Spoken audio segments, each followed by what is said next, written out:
इससे शुरू करते हैं कि अगर हमें कोई कैंसर है महिलाओं का, तो हमें कैसे शक आना चाहिए हमारे मन में कि क्या है। तो सबसे पहले कैंसर का जो सिम्टम होता है, जो भी चीज़ मेरे शरीर के लिए नॉर्मल नहीं है, अगर मेरे को महीने में 15 दिन ऐसा लगता है कि पेट भरा रहता है, गैस्ट्राइटिस है, एसिडिटी है, पेट में कोई गांठ महसूस हो रही है, तो मैं उसका नॉर्मल केमिस्ट से जाके इलाज ना करवाऊँ।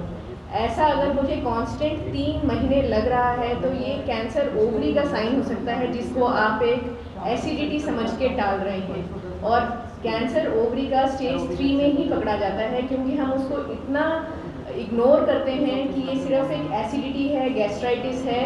तो कैंसर ओवरी का सिम्टम ये है persistent acidity, gastritis like symptom. आप रोज जाते हैं केमिस्ट के पास, मुझे एक एसिड की गोली दे दो, तो ये सबसे गलत है। आपको कोई भी ऐसा सिम्टम जो आपके शरीर के लिए नॉर्मल नहीं है, परसिस्ट कर रहा है, आपको डॉक्टर के पास जाना चाहिए स्क्रीनिंग के लिए। एक बेसिक अल्ट्रासाउंड से ही हम बहुत कुछ पकड़ सकते हैं जो आप सालों तक इग्नोर कर रहे हैं। दूसरी दिक्कत है, हर महीने माहवारी आती है। सबको पता है कि इतने दिन मुझे महीना आता है, इतने दिन मुझे दर्द होता है, इतने दिनों बाद मुझे महीना आता है।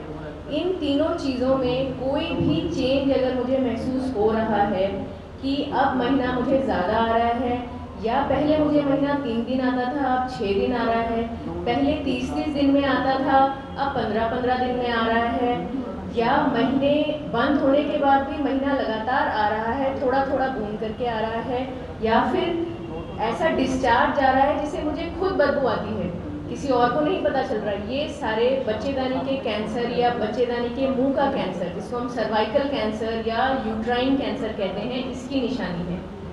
आपको ये सारे वार्निंग सिम्टम्स मैं डराने के लिए नहीं बता रही हूँ, लेकिन कोई भी चीज़ अगर 3 महीने से ज़्यादा परसिस्ट कर रही है जो मेरी बॉडी के लिए एबनॉर्मल है, ये जाके मुझे ज़रूर एक गायनिकोलॉजिकल एग्जामिनेशन कराना चाहिए। सबसे बड़ी बात ये भी है कि हम डॉक्टर के पास पहुंच जाते हैं, लेकिन किस डॉक्टर के पास जाना है ये पता नहीं। आप फिजिशियन के पास चले गए अपनी ये सिम्टम लेके, वो आपका गायनी एग्जामिनेशन नहीं करेंगे, आपको पेल्विक एग्जामिनेशन, पर वजाइनम एग्जामिनेशन जिसको हम कहते हैं, वो नहीं करेंगे। तो आपका जो बच्चेदानी के मुंह का कोई कैंसर या प्री कैंसरस लीजन है, ना वो देखेंगे, ना वो पिकअप होगा। आप तो अपने हिसाब से डॉक्टर के पास गए, लेकिन आपका एग्जामिनेशन ही नहीं हुआ। कैंसर सर्विक्स एक गायनिकोलॉजिकल कैंसर ऐसा कैंसर है जो वैक्सीन से प्रिवेंट होता है, जो रेगुलर स्क्रीनिंग से प्रिवेंट होता है, जिसको प्री कैंसरस से कैंसरस होने में 8 से 10 साल लगते हैं। आपने उस परेशानी को कम से कम 8 से 10 साल प्रिवेंट किया है। या एक सिंपल टेस्ट है पैप स्मीयर टेस्ट, वो हर महिला को अपने लाइफ टाइम में कम से कम 2 बार कराना चाहिए। एक्चुअली वो कहा जाता है कि 3 साल में 1 बार कराना चाहिए। अगर वो नॉर्मल है तो 3 साल के बाद आप कराएं। अगर उसमें कोई एबनॉर्मेलिटी है तो वो डॉक्टर आपको बताएंगे कितने दिन में रिपीट कराना है।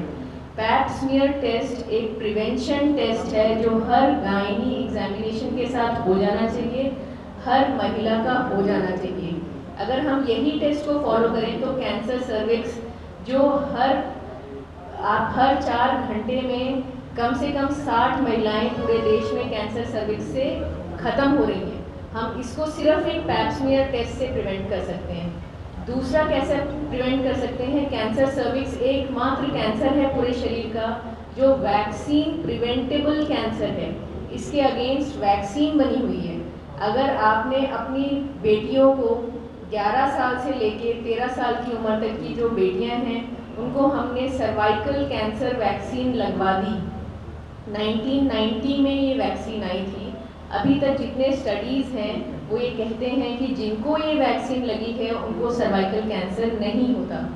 तो बेस्ट है कि हम अपने अनमैरिड गर्ल्स, एज ग्रुप इसलिए बताया गया क्योंकि ये सब शुरुआत हुई यूएस और वेस्टर्न कंट्रीज से, जिसमें मैरिज कोई रीज़न नहीं होता सेक्सुअली एक्टिव होने का, किसी भी एज में वहाँ सेक्सुअली एक्टिव हो जाते हैं। लेकिन हमारे देश में जो सेक्सुअली एक्टिव लेडीज़ नहीं हैं उनको सर्वाइकल कैंसर वैक्सीन लग जानी चाहिए। लेकिन जिनकी शादी हो गई है या वो सेक्सुअली एक्टिव हैं, उनको भी हम ये वैक्सीन दे सकते हैं 45 साल तक की उम्र तक, क्योंकि ये वैक्सीन हमें 4 कैंसर करने वाले वायरस से बचाती है। अगर मानो किसी को इन्फेक्शन हुआ भी है उस कैंसर वायरस से, तो चारों से तो नहीं हुआ होगा, एक से हुआ होगा, दो से हुआ होगा, तीन से हुआ होगा। ये हम एज्यूम नहीं कर सकते कि चारों कैंसर कॉजिंग वायरस से किसी भी महिला को इन्फेक्शन हो गया है। सो हम 45 साल की उम्र तक कोई भी महिला सर्वाइकल कैंसर वैक्सीन ले ले तो उसमें कैंसर होने की संभावना बहुत कम हो जाती है। और आपको महीना बंद होने के बाद, जिसको हम पोस्ट मीनोपॉजल ब्लीडिंग कहते हैं, मीनोपॉज शब्द सबने सुना होता है ना। सो मीनोपॉज की नॉर्मल एज 50 इयर्स के अराउंड होती है।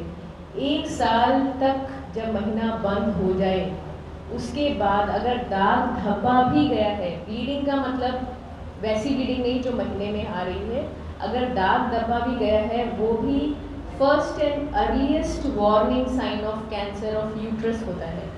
और अगर ये उस स्टेज में पकड़ा जाए तो टोटली क्योरेबल है ये बीमारी।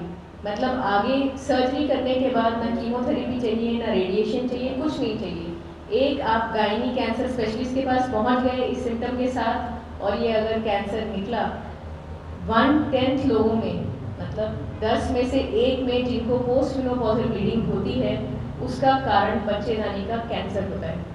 सो ये छोटी छोटी सिम्टम्स हैं जिसको बहुत सालों तक सब इग्नोर करते हैं, और जब ये बहुत दूर तक पहुंच जाते हैं, कैंसर लेट स्टेज का हो जाता है जिसमें सर्जरी नहीं हो सकती, सिर्फ chemotherapy, radiation, palliative chemotherapy, all this treatment जिसको मिल रहे हैं, उसकी तो स्टेज ही 3 और 4 हो गई है। तो नेग्लिजेंस हमारे पार्ट पे है।